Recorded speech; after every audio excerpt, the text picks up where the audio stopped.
Hi, and welcome back to Talking Shop in the Shop. I'm your host, Frank Bucciardo, Executive Director at orderplans.com, a division of PKAD Architecture and Design. And again, we're back here at Salt and Barrel in downtown Bay Shore, one of the anchor restaurants in town. The Flynn family has been gracious enough to lend us some space here in the little VIP space.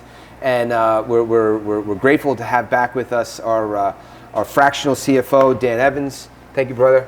Appreciate you coming back in. Thanks for having me again. Yeah, again. So good to see you.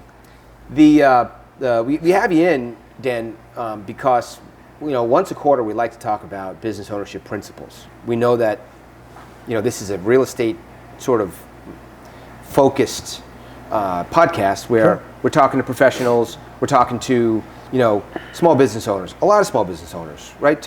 Small, medium sized, typically, entrepreneurs, and what we've said in past episodes is that working in the business as the trade, as the craft, is very different than working on the business. Yeah. Right? And so we got two very distinct, whether you're a plumber, you're a tradesman, you're a professional, an engineer, an architect, you're a land surveyor, you might be a restaurant owner, you might be a retail establishment, you sell jewelry. It doesn't make a difference what your trade is. There are founding principles upon not the craft, because that's specific, but on the business side of things. How do you bring a client in and give them a good experience? Yes. How do you manage your books? Having a hiring plan.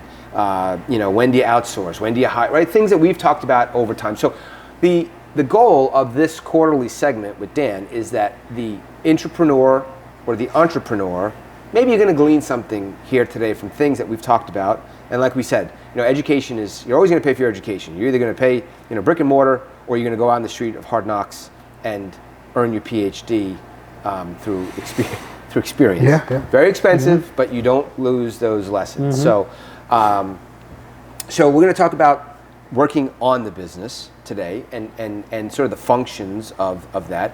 And I thought maybe, it made sense to talk about what is cash flow, right? We're in business to hopefully turn a profit, that you have a good or service that is delivering and people find value, and you're exchanging your time, treasure, talent for a reasonable return. Right? That kind of defines business. Yep. Right? We found a problem. You watch Shark Tank and you got the guy with the scrub bud and he figured out this little smiley face thing and they turn in millions of these things. Right? You just found a product that worked. Right. Or you have a service, financial guy, LiDAR scanning firm, an architecture firm, a plumber, or whatever that service is. There's a problem. I got a dripping sink, and I'm going to have someone come in and solve that problem through craft, through trade. But how do you get that phone to ring? How do you get that client to call you back? How do you, when they exchange dollars for service, how does that cash flow through a business? So why don't you maybe just give us, high level, 30,000 feet down, talk about cash flow. So the misconception about cash flow, first of all, is that it's the profit that comes out of your business. That's one misconception. The other misconception is that a sale, the actual dollars that come in initially, is cash flow. And then you're spending your money on marketing, and then you're spending your money on advertising, administration expenses, and payroll. But that is actually an income statement. So when the cash comes in, when that sale comes in, you're using that money now for the operations of the business. Operations. So you have sales, marketing first. So you have sales, marketing, advertising. You're going to have administration, which could be like office supplies, maybe rent in your building. Project management. Right, the staffing part. Yeah, and the payroll. Yep. So those are the main components of an income statement. You need those things to operate the company. But what's left over is what's called net income, which is the profit of your company. Now, most small business owners will take that profit and they'll take that as income for themselves, which is totally fine. You could take that as income for yourself. You could put whatever away for a rainy day for yourself, or buy a home, or save for retirement, or whatever it is you want to do with that money. But what if you wanted to build another location? What if you wanted to buy new equipment that would make your business more innovative and more valuable than your competitors? What if you wanted to do other things outside of your local area? Let's say you wanted to expand out of, let's say, Bayshore, where we are now, and go into the North Shore. You know, how do you create some sort of presence on the North Shore that could be a sustainable business and bring in more sales and add to more income for you? Right. And what does it look like? Is it a fully staffed presence, or is it just a satellite presence? Are you partnering with anyone? Is it a food truck? Is it a food truck? Right, whatever. Whatever it is. Right. But you need mobile clam and oyster bar. There you go. A salt and barrel truck, right? Right, on wheels. Right. Port Washington somewhere. I don't know. But my point is that you cannot have those discussions without cash flow. See, so you have to decide when the profit comes into your company, and again, the profit is going to be anything after all your operation expenses, whatever is left over. Are you going to take that money? So that money that trickles out, margin, right? What's your margin on this, right? So you got, hopefully, maybe you got 30%, or reasonable. That's amazing, right? That'd be fantastic. You got 70% in operations, and like we said, all the pieces that actually make this company tick. And then there's this leftover. So now, what do you do with this leftover? And that's your cash flow. Yes. Right. Move through all this, and then down here, boom. Right. So basically, this is actually really important, though, Frank, because you get to decide now what kind of business owner you're going to be. Is your plan to be local and to build a local presence, make it as strong as possible so that people come to you? Or are you going to expand so that you can expand your reach and your sales and your business? The thing is that you can't really do both. If you're operating as a profitable company, then you're staying local. If you're operating as a company that wants to expand, you have to be cash flow managed company. So what does it look like? You're going to take the net income and you're going to spend that through what's called the cash flow statement, which includes several things. You're going to spend money on capital expenditures. That could be equipment, or... If you're a landscaper and you need something that's going to cut your time down, a new mower that maybe you can mow lawns faster. Absolutely. State-of-the-art mower. Right. Or a blower. Right. Or maybe it's maybe you're going to expand into winter weather, not just be a summer grass cutting and maybe leaf cutters. Right. So you have 4-season operation. Right. So what if you want to do snow plowing? Now you're going to buy yourself a snow, what do you call those things? A snow shovel to put on your truck? Yeah, plow, sure. A plow. So now you're going to buy, maybe you need to buy a new truck for that. I don't know. But that's a separate business. That's a capital expenditure. Right. That allows you to have business through the winter. Right. And by the way, it's a good business from what I understand, being a snow plow. So, and that truck and that snow plow separately and together are assets that actually add value to your company. Now, let's say you want to add more snow plowers. Let's say you want to expand your local area and do office buildings in, I don't know, Melville, let's say. But you need like 4 trucks. This is where you go to a bank and you say, hey, bank, I need money so I can buy these trucks so I could go to Melville. And what is the bank going to ask you first? What's your cash flow? What kind of cash is your business generating? Right. So not sales. Not sales. They want to know, what are you retained after your transactions? Right, because that's how they get paid. Do you have a surplus? They want to know, do you have a surplus? Do you have a surplus? Are you a good bet? Are you profitable? Right. Do you have enough cash to pay off this loan that we're going to give you? That's right. So that's another component. Financing for those trucks so that you can expand your business. And obviously, hopefully you have enough cash flow to make those monthly installments for those trucks. So again, so there's planning here. Absolutely. No, that just doesn't happen. I'm going to figure it out. Does that ever happen? No. I mean, it does, but there's failure with it. It does, but it has to be a long-term goal. It has to be decided almost in the beginning what you're going to do. Dan, I can't even begin to tell you. I have 4 sons, a wife, right? Love her, love my 4 kids. Absolutely, yeah. Right? Married 20, 21 years. And we have gone without, when I've watched my vendors and the people that work for me take these nice vacations, and I'm taking cash flow, and I'm buying sponsorships, and I'm buying media spots, and I'm investing in new LiDAR scanners, and I'm investing in whatever. Yeah. And my wife, my kids were like, someday. But that's the path we've chosen, right? Risk reward. So you pray that extra, you're going to put it here so that there's extra, so that when you need the extra, and those 4 little kids are going to be, the little people become men. They got needs. The little people need things. They do. There's lacrosse, and there's college, and there's all these things that the little people need, and we want to give them, and we want to provide, right? But there has to be, so there has to be discipline from the small business owner. Needs to be discipline. That, oh wow, we're in the black, X amount of dollars, and it's okay to reward yourself. Oh yeah. But there has to be a plan and a goal to say, I got to get here, and in order to get here, I got to do this, and I need this to do that. And you have to be disciplined. Yeah. I mean, don't get me wrong. If you have a family, you have to figure out how to do both. You have to obviously use your family and grow your business, which is why I think a banking relationship is so important.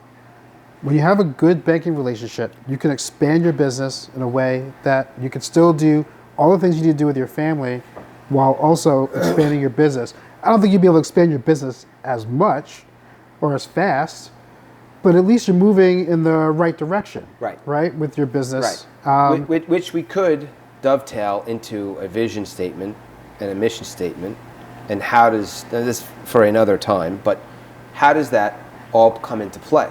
Because decisions are made upon those end goal destinations.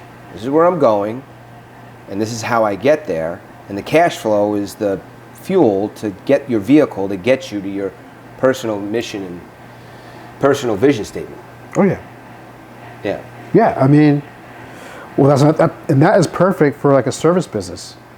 Service businesses are really good with that. When you're offering a service, the mission and the values are really key. Right. And I know in the other episode we talk about the customer journey. Yeah. That really becomes really important. Sure. Because now service is really customer client centric. It's all about the customer and the client and providing the best experience. And then the services you offer that follow that should be exactly what the experience that you're offering is advertised or proposed. And follow up, sure. Right, so that becomes the hub of every expansion that you do. Right. And it's actually cheaper to do it that way. But for a capital-intensive business like landscaping, construction, get when on the startup. So you have to partner with the bank. Yeah, you got to partner with them. And they're going to want to look to see, are you profitable? And can you pay this liability down? Yeah. Right, because now you're going to, but once you have that liability on the books, then we talk about collateralizing, assets for the next phase possibly. So why don't you talk on that then? Yeah, so once you have assets and you own them, so not to get too technical, but once you own a property, it's valued at a certain amount. Let's say you have a truck with a snowplow. Let's say it's $75,000 market value. Yeah. That will go on your balance sheet as an asset. That you could borrow against to expand to other areas of your business. But you also have to write down the market value. In other words, it depreciates over time. That depreciation comes off of your income statement. So technically, on paper, your income looks lower than it really is because you have depreciation. Because your assets, makes sense. Right. But when you calculate cash flow, you have to add back the depreciation. So now you have your actual cash. Right. So when we go back to the very first thing that we said here, working in the business is very different than working on the business. Yes. Because whether you're an architect, an engineer, a plumber, a mechanic, a landscape, a restaurant, you jeweler, a retail establishment, you pick it, they all at some point either have to understand or hire out someone who understands what you just said. Absolutely. There's no getting around this. CFO, accounting firm, somebody needs to be able to manage cash flow, help you make decisions on cash flow. Right. And also, they have an idea. You have a family, you have a mortgage, you have needs at home, but you also try to expand your business.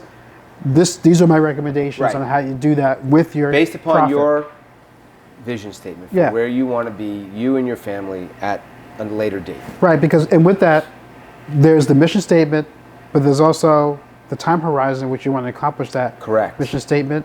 So, if you're a single guy and you're running a company, that could happen in 3 years. If you're a married guy with a wife and kids, You might be talking about 7, Yeah. 8, 9, maybe Yeah. 10 Right. tops maybe. Yeah. You know, if everything goes well. you Yeah. know? So it's a little longer, but if the expectations built in. You're right. I mean, look, you get to your goal 10 years, in 10 years, but yet you get to build the best memories with your family as well. So it's a nice trade-off.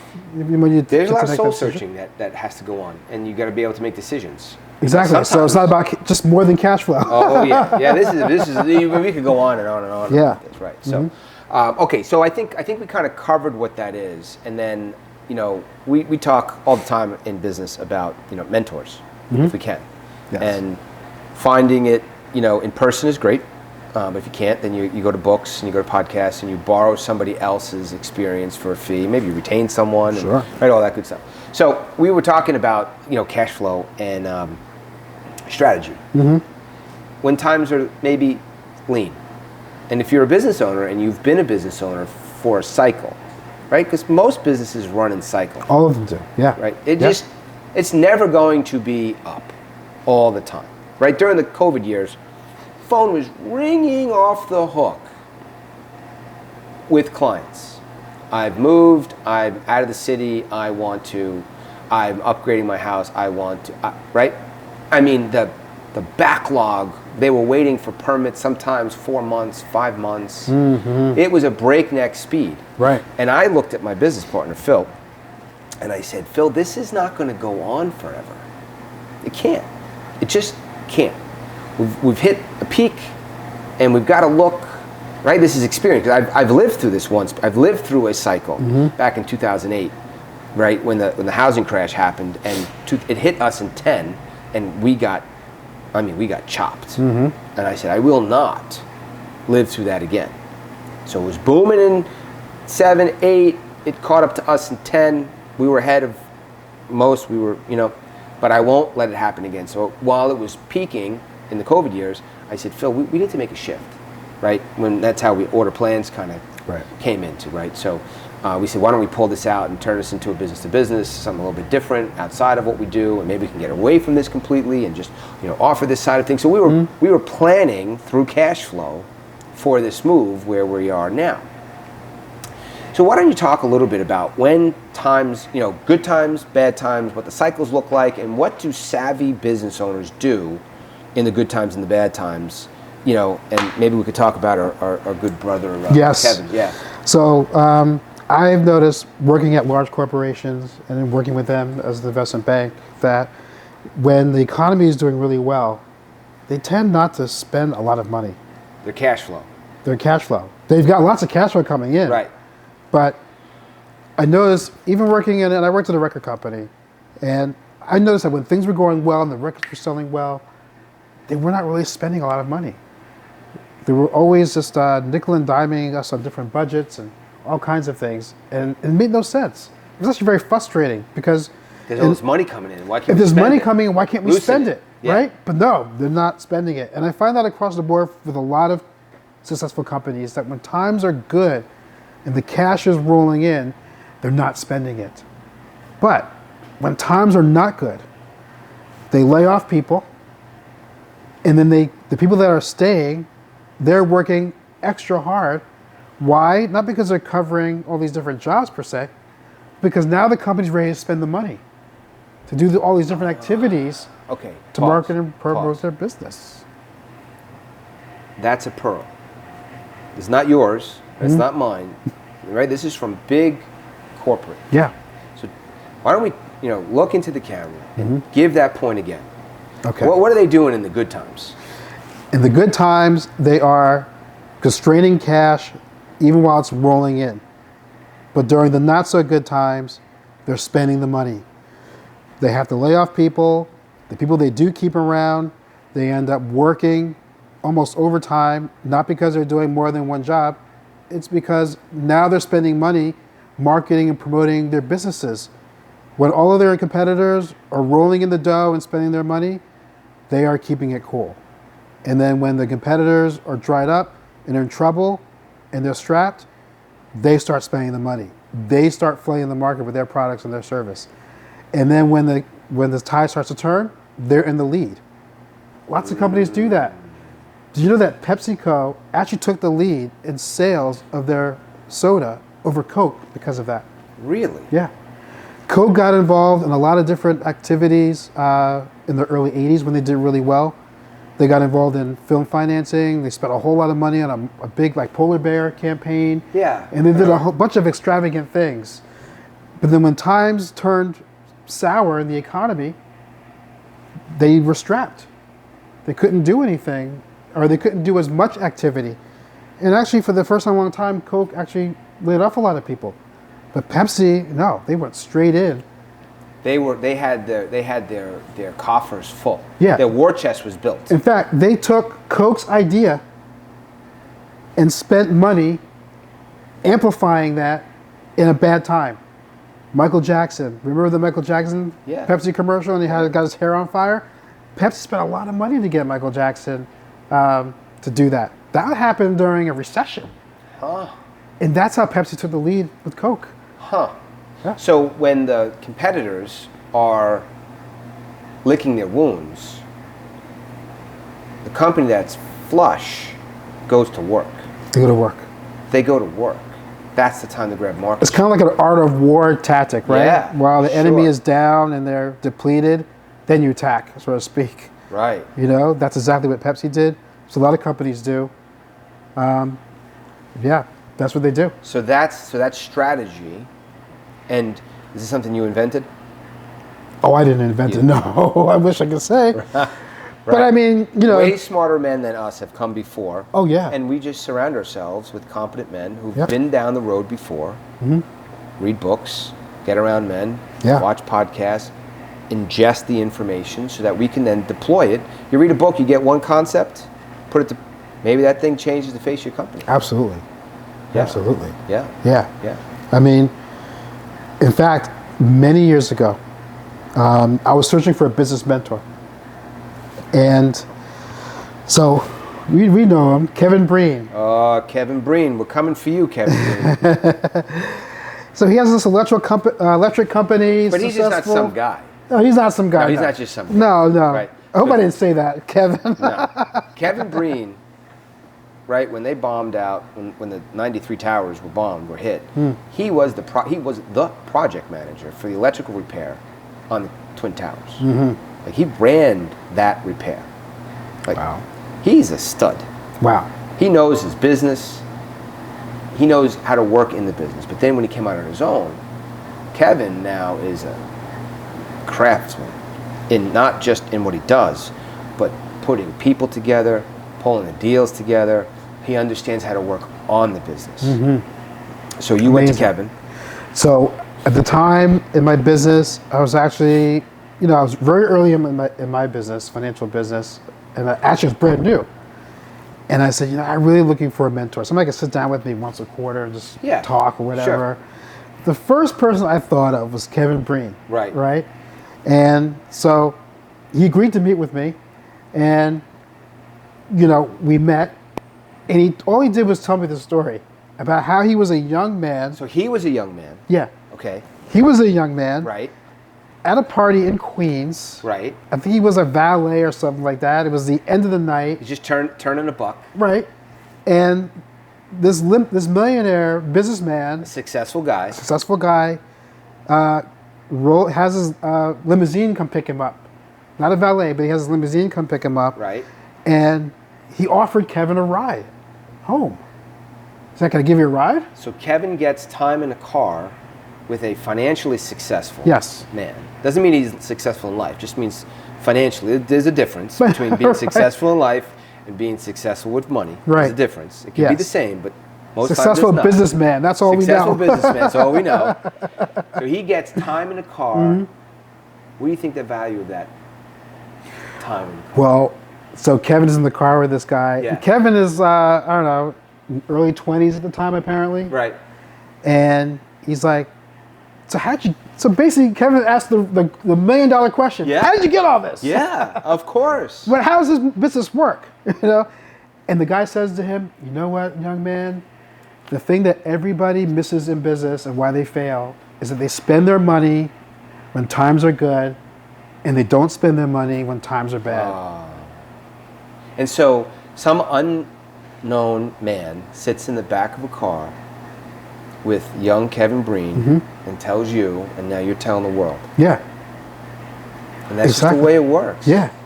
He's like, when times are bad, that's when you market and promote your business. Let people know you're still there, that you're strong. And then when times are good and they're ready to spend money, they remember you first. And I'm like, well, that's exactly what all these big companies do. Of course. That's what this $1 million businessman, successful businessman, is telling young Kevin. The principles don't change. Yeah. Nobody starts a small business to remain small. They start a small business because they can offer time, treasure, talent to create a product or service that the public will exchange, and hopefully you make a profit, which moves through and purchases assets or whatever that is to grow the business, so that your personal mission statement, your vision, right, you can have the fuel in the vehicle to get you to where you're going to be. And along the way, jobs are created, mortgages are paid, kids go to school. Not just yours. Not just yours. But when we provide a service that is, there's excess, that means I have to hire someone. It means that person that we've now engaged with us in this journey, they're going on vacation. They're having little kids. They're sending them to school. And it's this end, the end user is benefiting from that service provided. They got the leaky sink. It's not leaking anymore. Whatever that is, whatever that problem is, that business has solved it. And this is cash flow. Exactly. And mentors. So we kind of grabbed this giant grab bag we did. Of content, but it's all really kind of tied in here. So but when you think of cash flow, you're thinking about the non-cash flow things first. That's where that's how all your cash flow decisions are informed. How will you take care of your family? How are you going to expand your business? What do you want it to look like in 10 years, 5 years? And how do we get there? And along the way, other business owners, come alongside of you. And I'm going to maybe leave this with the young guy or the hungry guy that's looking for a mentor. Ask. That's what I've found. I've found men that they see themselves in me, and when I ask them, could you give me lunch? I'll come to you. You live on the dark side of the moon? I'll be up there, just give me a little time to figure that out. But I'll be there, and I'm covering the bill. And I'm going to be there with my pencil, and I'm taking notes. I take this serious. I've got mentors in my life that I know, and they've been there, they've done it, and they're on the back side of it. And they just will love to pour into a young guy starting out. Yeah. Because I guarantee you, somebody poured into that guy, and you're just looking to pay it forward. So mentors are, if you're listening, find a mentor. If you can't, just start with books. Start with some place where you can learn from somebody else's experience. One pearl could just change it all. Be the game changer for your business. Sure. We've made plenty of decisions because a mentor said, you're not ready for that yet, Frank. Put that on the shelf. Good idea, but you're not prepped for it yet. You need infrastructure. You need a bigger base to do this. Sit on it, aim for it, but not yet. Unbelievable. So, Dan, this is always a pleasure. It's great. It's great. All this stuff that comes out, and truly and honestly, I hope that what we've shared here today encourages you. Maybe you pull something apart, you take it, you get better here this year, you add value to the community, and you move the ball just a little further down the field. So I want to close and say thank you for your time. And I'd say this, if you're a subject matter expert in the real estate transaction space, if you're a small business owner, you've done something, you're trying to do something, please, in the link below, reach out to us. We'd love to have you here at Salt and Barrel in Bayshore. Talk about your story. Maybe it's compelling. Maybe there's something that you could share and you could pass it forward. So from Salt and Barrel, Frank and Dan, we thanks for your time, and we'll see you the next time here talking shop on the shop.